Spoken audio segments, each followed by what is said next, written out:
Title: They Betrayed Me, Then Paid Me to Rise Above Them. Chapter 1: The Call That Shouldn't Have Happened. 5 years. That's how long I hadn't seen or heard from Lisa. Not since I caught her sneaking around with my husband, my best friend of 15 years, and the woman I once trusted with every corner of my life. That betrayal shattered everything. I divorced Mark, cut them both off, and rebuilt from scratch. I threw myself into baking. I made sweetness out of bitterness, quite literally. So when her name flashed across my phone screen, I froze. My stomach churned like old wounds waking up. But my business line was the same as my personal one, and instinctively I answered. "Hey," she said. "It's been a while." I stayed silent. She cleared her throat awkwardly and dove in. Lisa wanted to hire me. She had seen my catering page online and said she was planning a big birthday bash for her son. Her son with Mark. The child that only existed because of the affair. She wanted cake, cupcakes, cookies, cake pops. A full dessert spread for a guest list packed with Mark's wealthy family and their friends. I told her I'd check my calendar. Hung up fast. My hands were shaking. Why me? Why now? They could afford the biggest names in the city. My business wasn't even 3 years old. I mostly served small events, birthdays, baby showers, graduations. My name wasn't out there like that. Unless they wanted me to say no. Or maybe they wanted me to show up and choke. Or maybe, worst of all, they wanted to parade their picture-perfect family in front of me, force me to serve desserts while they held hands over the child born from my pain. I told myself I was over it, that I'd moved on. But then I did something that surprised even me. I sat down at my desk, opened my pricing sheet, and started calculating how much I'd charge them, if I said yes. And that's when the war inside me truly began. Chapter 2: Triple the Price, Triple the Pain. When I called Lisa back, my voice was steady, colder than I intended. For an event of that size on short notice, I'd need full payment up front. And the total would be 3 times my standard rate. There was a pause. Then she said, "Okay." That word echoed louder than a scream. I had expected her to decline, maybe even lash out. But she accepted, easily, like it meant nothing. I hung up, stunned. I immediately pulled in Jenny, my cousin and part-time assistant, to handle all communication. I didn't want Lisa texting me about icing colors or cookie themes. I told Jenny to keep it strictly email, strictly business.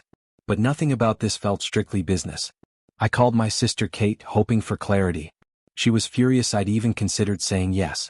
"No amount of money is worth letting them back into your life," she said. David, my boyfriend of 8 months, was calmer. He said, "If you can stay professional and get paid, do it. Their guilt is funding your dream." He had a point.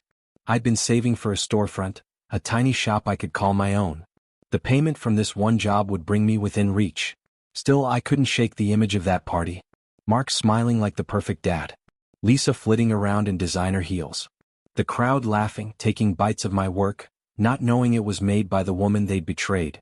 I tried to bury the unease in logistics, recipes, schedules, supply lists. But the real challenge wasn't the food. It was bracing myself for the moment when I would walk through those doors and come face to face with the ruins of my old life, disguised as a celebration. Chapter 3: The Party and the Past Collide. The party was held in a massive rented venue, airy and bright, the kind of space that echoed with too much money. Jenny, David, and I arrived 2 hours early, carting in boxes of pastries and towers of cupcakes. I focused on setup, tiered stands, color coordination, precise spacing.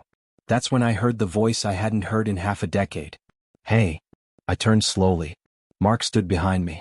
He looked older, so did I suppose. But there was something else in his face. A shadow of guilt. "I just wanted to say," he began, hands in his pockets, "I'm sorry for how it all happened. And for the things I said during the divorce." I stared at him, my hands frozen over a tray of macarons. Then, unbelievably, he smiled. "You look great, by the way. Better than last time I saw you." My throat tightened. "And I still think about that chicken soup you used to make. Especially when I get sick." I nearly dropped the tray. My hands were trembling, heart racing. David, who had been nearby, walked over immediately. He gently touched my arm. "Need help?" he asked, eyes darting to Mark with quiet warning. I nodded, letting him lead me away. In a quiet corner, I breathed in slow, then exhaled. David whispered, "We can leave. Right now." But I shook my head. No.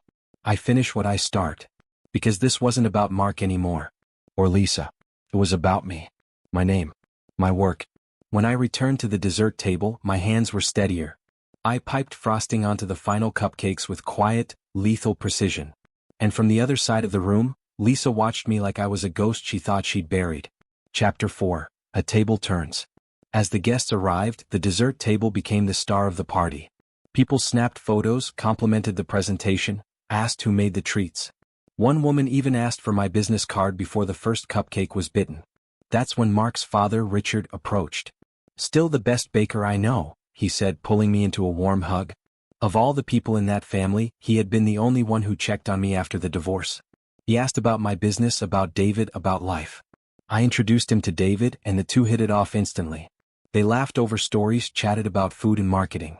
Richard promised he'd recommend me to his network of business friends.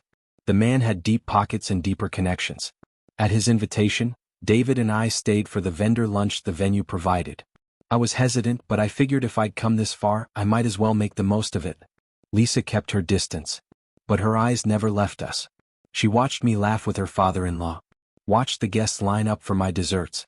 Watched the quiet pride on David's face every time someone asked for my card.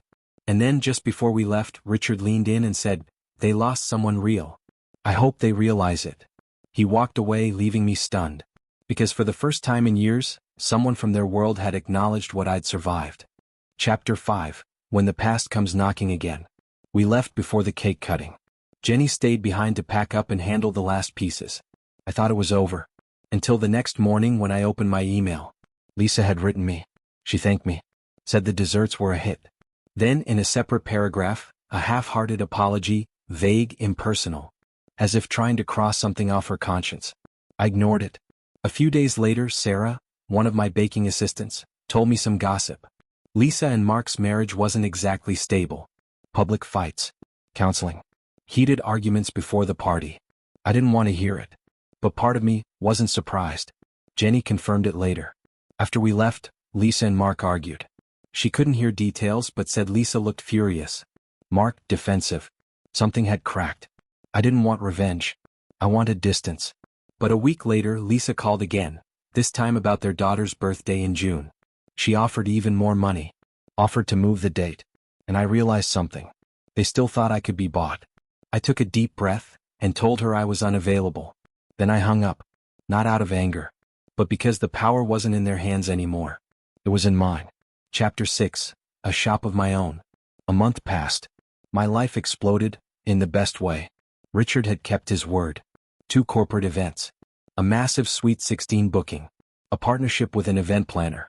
Jenny is now nearly full-time. Sarah's been hired as permanent staff. And me? I signed the lease on my first storefront. It's small but perfect. Great foot traffic. Already fitted for food business. I used the money I earned, their money, as part of the down payment. David and I are designing it together. He suggested we consider moving in once it's running smoothly. I said yes. The opening is next month. Friends, family, clients, they'll all be there. Except Mark and Lisa. But Richard will. Because not every tie from the past has to be severed. Some can be rewired. Gently. Quietly. With boundaries. I used to think they'd ruin me. But here I am, stronger, steadier, and sweeter than ever. And if Lisa ever calls again, she'll get my voicemail. Because the next chapter of my life has nothing to do with hers.